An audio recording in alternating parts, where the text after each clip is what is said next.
జై తెలంగాణ. అందరికీ నమస్కారం. నేను గత 4 సంవత్సరాలుగా పడుతున్నటువంటి మనోవేదన ఆ స్వామివారి దయ వల్ల మరి కంప్లీట్ గా నేను ఏదైతే చెప్తూ వచ్చాను, సత్యం నా వైపు ఉంది, న్యాయం నా వైపు ఉంది, భగవంతుడు నా వైపు ఉన్నాడని చెప్తూ వచ్చాను.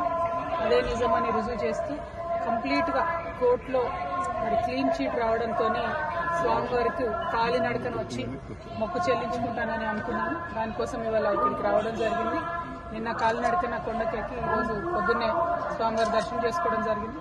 మరి అదేవిధంగా రాబోయే రోజులలో తెలంగాణ రాష్ట్రంలో తెలంగాణ ప్రజల పక్షాన తెలంగాణ ఇంటి పార్టీగా పనిచేయడానికి ఫ్యూచర్లో పొలిటికల్ పార్టీని కూడా పెట్టబోతా ఉన్నాను. కాబట్టి దానికి కూడా ఖచ్చితంగా స్వామివారి ఆశీస్సులు ఉంటాయి, దయ ఉండాలని చెప్పి కోరుకొని మరి వాళ్ళు దర్శనం చేసుకోవడం జరిగింది. నేను ఎప్పుడు తిరుమలకు వచ్చినా ఒకటే కోరుకుంటాను, తెలంగాణ రాష్ట్రం బాగుండాలి, తెలంగాణ ప్రజలు బాగుండాలి, ఆంధ్ర రాష్ట్రం బాగుండాలి, ఆంధ్ర ప్రజలు బాగుండాలి. రాష్ట్రాలుగా మనం విడిపోయినా కూడా ప్రజలుగా కలిసి ఉండాలి, ప్రజలందరూ బాగుండాలని మనస్ఫూర్తిగా కోరుకుంటాను.